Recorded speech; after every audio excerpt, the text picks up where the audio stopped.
Hi, everyone. Today we speak to Anthony and Arlo of Ask Mambo. They have this incredible AI information generator where you can find out different things about your beloved pet. If it's a rescue, what might its past have been if you fill in all the information you have? If you're seeing something you're not sure about, being able to get some information for your own peace of mind and maybe to bring to your veterinarian. So I'm so glad that Anthony and Arlo brought Ask Mambo to fruition, and I can't wait to hear what they have to say. Let's go listen. Hi, everyone. Debra Hamilton, and I'm so glad to be here with my two friends, Anthony and Arlu of Ask Mambo. Before we start, remember, if you like this podcast, please like it, please share it, please give it 5 stars, tell your friends, because these are the kind of discussions, why pets matter, that will help everyone live a better life with their pets. So now let's hear what Arlo and Anthony have to say. Hey, guys, welcome. Hello there, Deborah. Thank you so much for having us. I am so glad you're here. We had such a great conversation the last time we spoke. I'm so looking forward to this conversation. But tell us a little bit about Ask Mambo, just a little bit, because we'll get into that deeper. And then I'll ask you our question that we ask everyone. So tell us a little bit about Ask Mambo. Sure. So Ask Mambo is an AI assistant that's trained on your dog. So basically what that means, it's a resource to go to that learns everything about your dog. It remembers all the questions you ask. You could upload pictures from a vet report, so it remembers all that. Everything from diet to training. So it becomes this resource, this hub that you can go to and talk to and ask questions over time. It becomes this central location of information about your dog, which helps us fulfill our mission, which is helping people really build the relationship with that they have with their dog, be closer to their dog. So the more you understand your dog, the closer you can be. So the more information you put in, the better you can help your dog moving forward. You got it. Absolutely. Great. Wonderful. So I'm going to start with you, Anthony. Why do pets matter to you? Sure. Well, it's an interesting question. And it's something where they really bring you into the moment. They bring you into the present moment, right? So when you look at every single thing from a wellness perspective, just a healthy outlook and life perspective, it all starts with being in the moment. And that's what they do, right? I mean, they don't care about how much money you make, what you do for a living, where you live.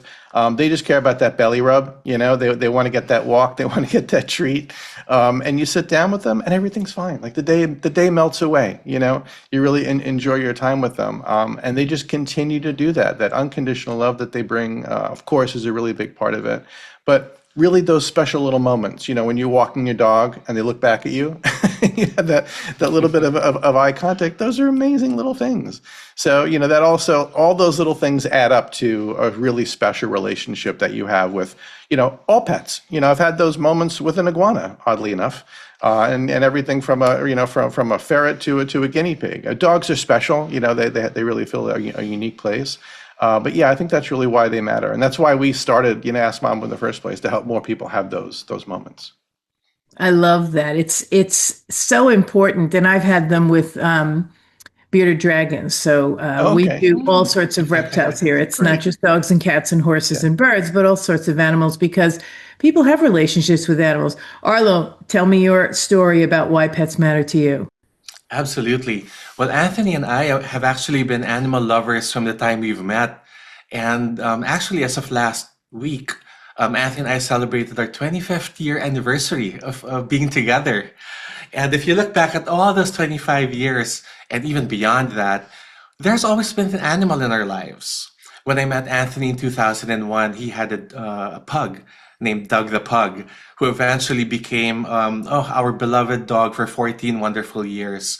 But going back to your question of why do pets matter, the simple reason, and I guess I'm taking off what Anthony said, is that pets anchor us. They bring us to the present moment, and they don't really care what your resume is, how many follower counts you have, what the worst thing you did was. They just bring you back to this current moment. And that's what I fully appreciate with being with pets, because living in a world where there's just a lot of anxiety and that there's just a lot of things to worry about, the moment you spend 1 minute with your dog, everything just melts away. And that kind of uh, uh, perfect attention is rare these days, this unconditional attention. And that's something that's so precious that for me, animals provide. And so that's why, pets have always been such an important part of our life together. I love that because really in this day and age, on so many levels, being able to unplug and be with your pet, and they're always unplugged. Thank God they can't read, Oh, yeah. and they can't watch television really, although some of them might. They really can unplug and help you unplug.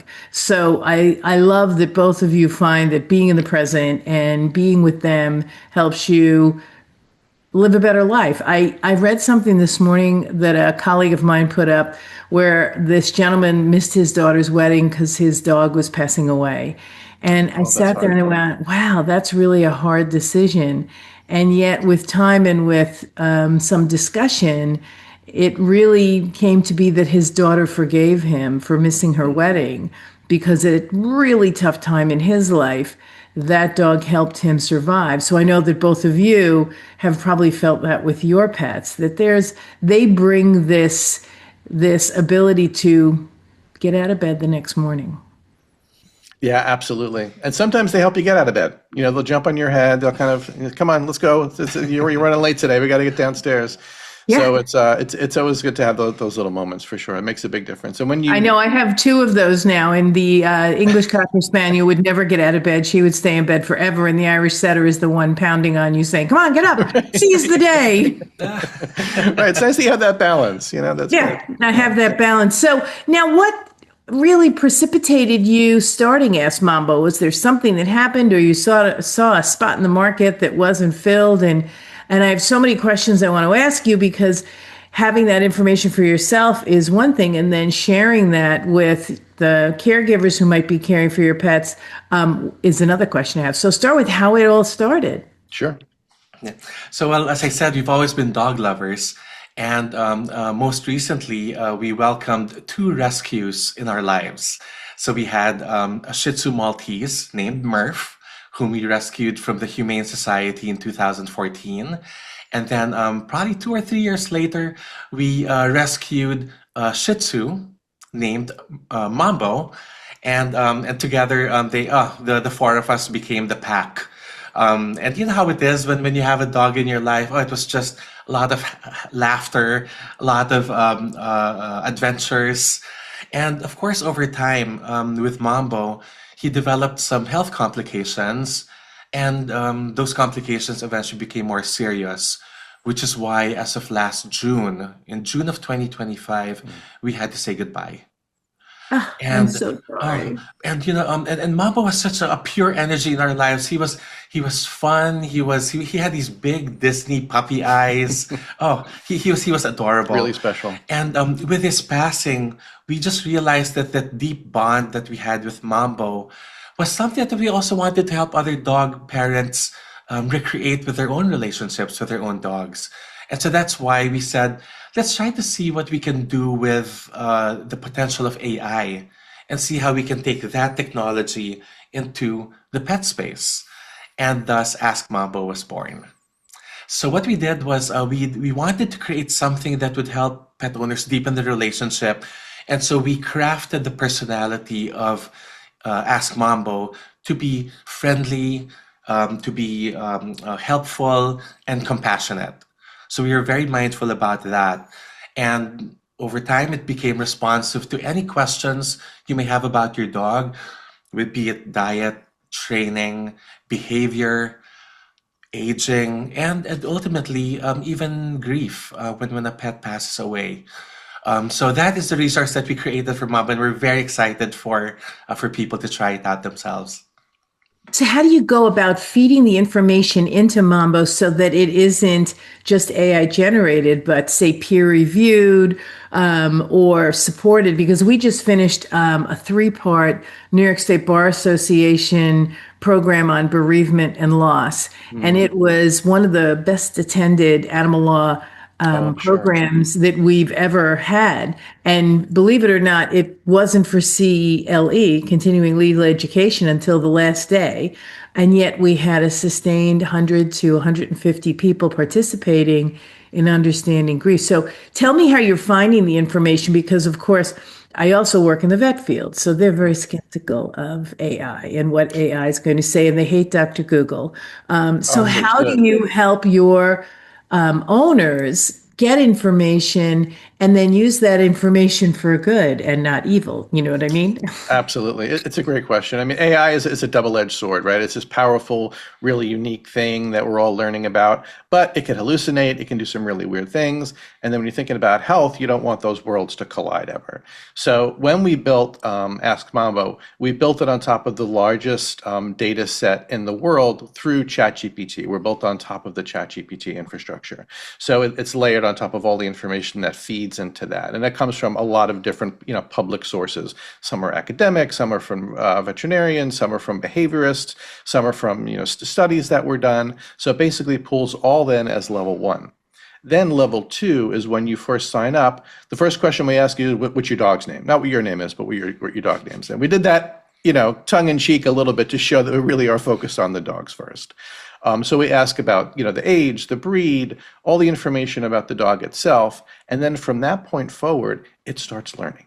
It starts saying, like looking at the questions that you ask, remembering the answers. You could take pictures of a vet report, upload that. It'll remember all of that. So it provides context as it goes on for all future questions.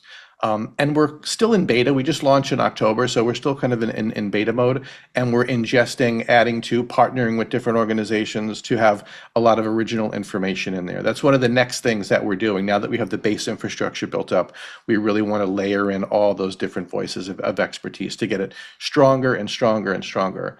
But what's really cool about it, the more you use it, like we were saying, the more insightful it gets. So, you can actually take a picture, let's say, of a dog food label. You're in the dog food store, and there's like a 30-foot wall of all these pet treats. You don't know which one to get. Take a picture of one that you think might work, upload it, and say, would this be good in our case for Murph? It'll say, yeah, this has a lot of good, healthy ingredients in it, but remember, Murph has some kidney issues, so be careful with salt intake and some sodium levels and some other aspects that are unique specifically to your dog. So it's kind of cool. It's a nice little thing, and we've used that a bunch of times just in terms of something that's really practical and helpful. So that's kind of where we're at now, where we're going with increasing the amount of voices of expertise and different people that we're partnering with. I love that because it gives the pet owner some sense of stability when they're looking for things to sustain their animal. They can ask questions, I presume, what's the benefit of having Murph, say, chew a greenie, and what are the risks? So that you know the risks, because on packages sometimes it does say in very small print, never leave your pet alone when chewing, say, on a greenie. However, people often give them the greenies and go to work. Right. And to your point, usually it's like a 3-point text. So you're not, how are you going to see that? So yeah, it is. Especially since we're over 21 and we need glasses now to see stuff. Right, exactly. Maybe a magnifying glass, actually. Yeah. For sure. So if we could be that little voice that helps them, make better decisions along the way, that's fantastic. We've done our job. And how does Ask Mambo say that in a way that is thoughtful and not scary for the pet owner, while also enabling the pet owner to maybe build some really good questions? Say they're going to the vet because the animal is having some issues. They've loaded all the issues into Ask Mambo, a vet's nemesis, I can say. And what kind of questions can they ask that are non-confrontational, but rather curious? Yeah, I'm really glad you asked that because, we love our vet, that we have a great relationship with all the vets over the years that we've had. And they have the Dr. Google question, which nobody likes, right? You never, ever questioning anyone's authority. What we come from the perspective of is we really want to prepare our members for when they do have a vet visit. So they're better prepared. They're more informed. They can ask questions that are based in fact and based specifically on what their dog is going through. So for example, if your dog has a little strange thing on their toe, let's say it's a skin issue, you take a picture of that, you ask Mambo, say, I'm not sure what this is this anything to be concerned about? And it'll give you like a little bit of information, but we always say time and time again, go to your vet, ask your vet for anything that's urgent or concerning at all. This is just meant to augment, to help, to kind of layer in and start that conversation.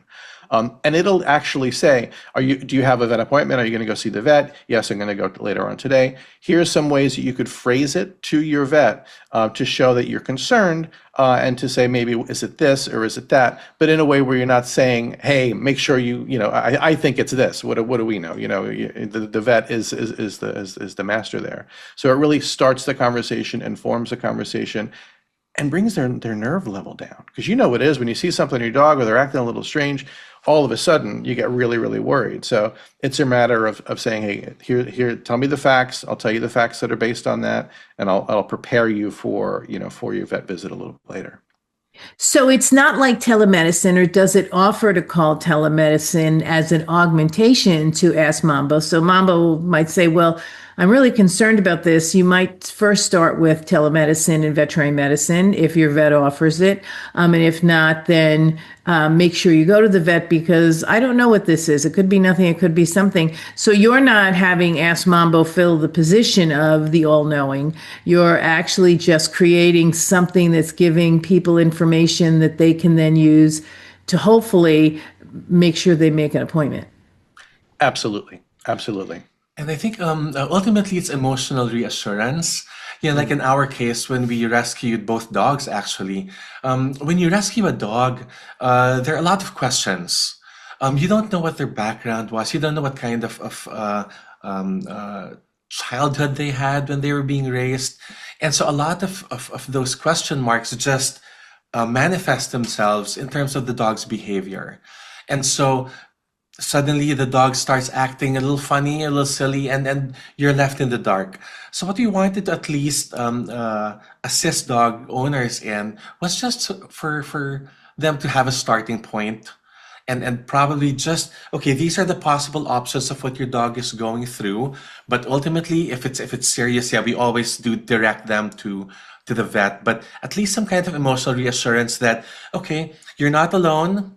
Let's sort this out. This is the information out there, and let's work this through. So it's almost like holding their hands, which we hoped we had when Mambo was going through all his complications. It was rather grueling, and this is the kind of service that we hope we had when Mambo was in dire health. So it's like a research tool. So if I call up and say, this is what I'm seeing, or this is where I got my pet, and this is what they told me his past was, or her past was, what are your thoughts on what she might be going through or what she might go through? And then you can add on to it, well, the last 2 days have been terrible. She's been chewing the drywall. What can I do? Kind of things.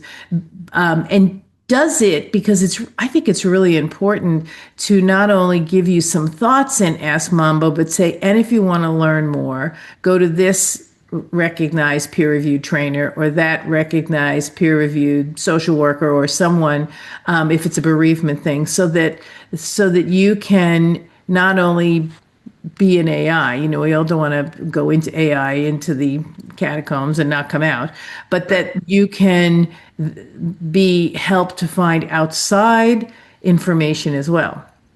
100%. It starts a conversation. So again, it prepares you for that visit, but we're also becoming a community really for dog parents. And by that, I mean literally a physical community where, coming up in the spring, we're going to have a giant mixed breed meetup, because the majority of pet owners, the biggest breed isn't really a breed at all, it's mixed breed. So we're going to speak to them, have a bunch of people come together for that. And then an online community site where when you do ask questions about bereavement, about grief, and sometimes it helps to talk to somebody about that sort of thing. And again, not to get into being a therapist or psychiatrist, just another dog owner, just to kind of, relate back and forth. So we're going to be expanding to offer that as well. So the AI is really a place that starts a conversation, and it does give you like links out to studies, to academic sources, because we don't want to just say, hey, here's a fact, and like, where did this come from? Yeah, we don't want anecdotals. We want anecdotals are great, and they'll get you over the hump, but here's what you might want to look into, because I don't really want to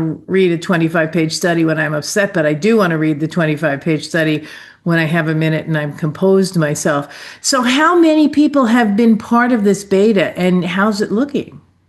It's looking really well. I mean, growth has been beyond our expectations. There are, about 45 different breeds that we're currently servicing. We have members all the way from New York to California, and we're seeing a lot of growth in the Midwest and also in the South. And that also correlates to areas where there aren't a lot of vets, so we see increased questions there. So it's an interesting gap there in the market. But what we're seeing is a lot of mixed breed owners.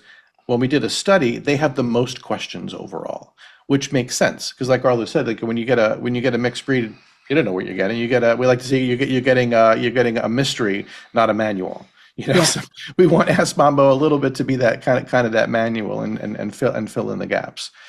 So we are seeing a lot of sign up growth and a lot of word of mouth. Like we have an Instagram, Ask Mambo on Instagram, and a lot of people join that and they follow us there. They start different conversations.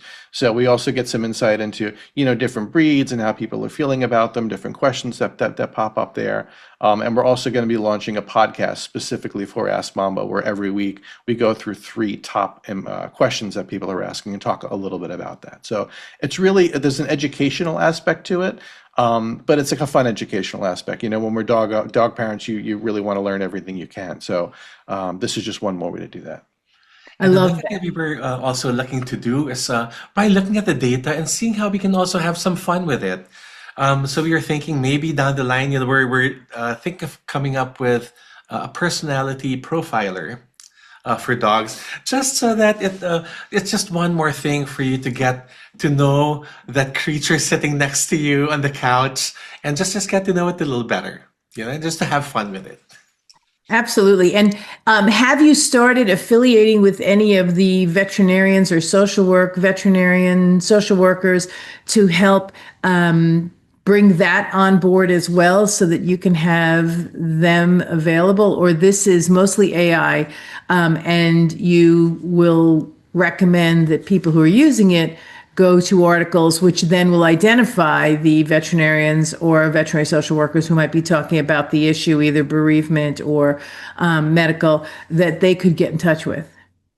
A little bit of both. The first level, when somebody has the immediate questions, is the answers and then links to where those answers came from. So that would be tier 1. Tier 2 would be, and this is what we're building out into next year, is actually connecting them with the behaviorists, with the professionals in the space, that they can really continue that conversation and get the help that they need there. So again, it really becomes that hub, so much so that like when you have a vet appointment and you're going back and forth about a specific issue, it'll say, do you want me to prepare these notes that you could literally text over to your vet so they have a little backstory before you even get there, which is really nice because then the vet can say, okay, these are the questions, this is like the mindset that this person has coming into this appointment, so you can understand in context why they're asking those sorts of questions. So again, it helps the pet owner, but it also helps the vet contextualize and service their patients even a little bit more. They have more of the story.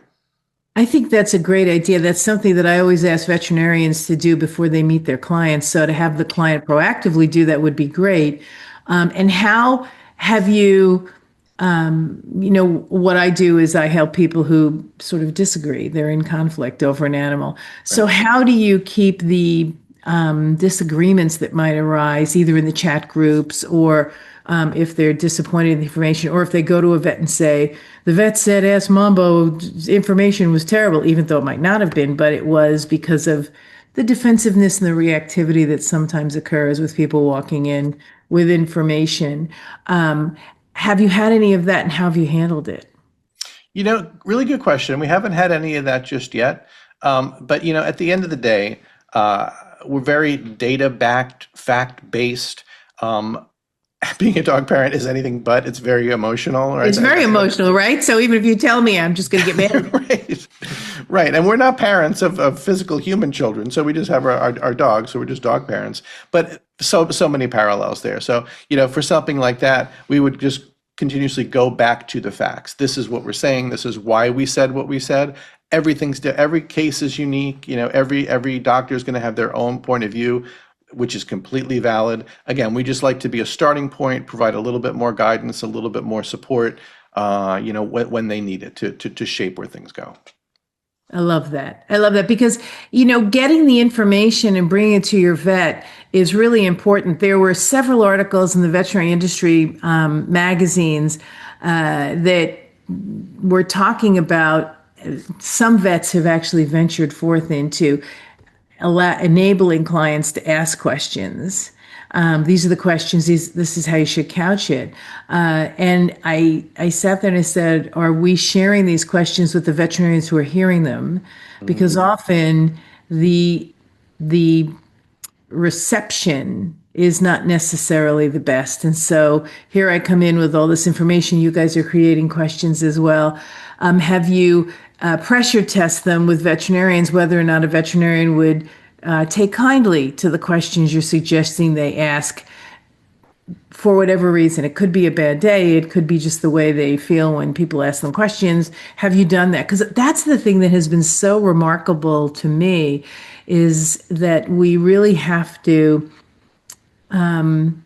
couch questions in a way that support the shared decision making over the pet.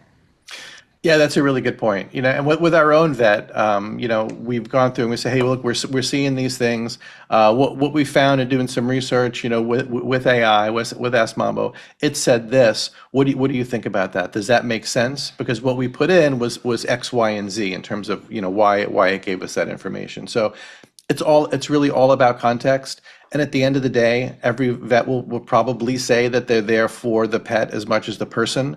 They really want to make sure that the pet is as healthy as they can be. We're all animal lovers at the end of the day. So I think that really does help contextualize it.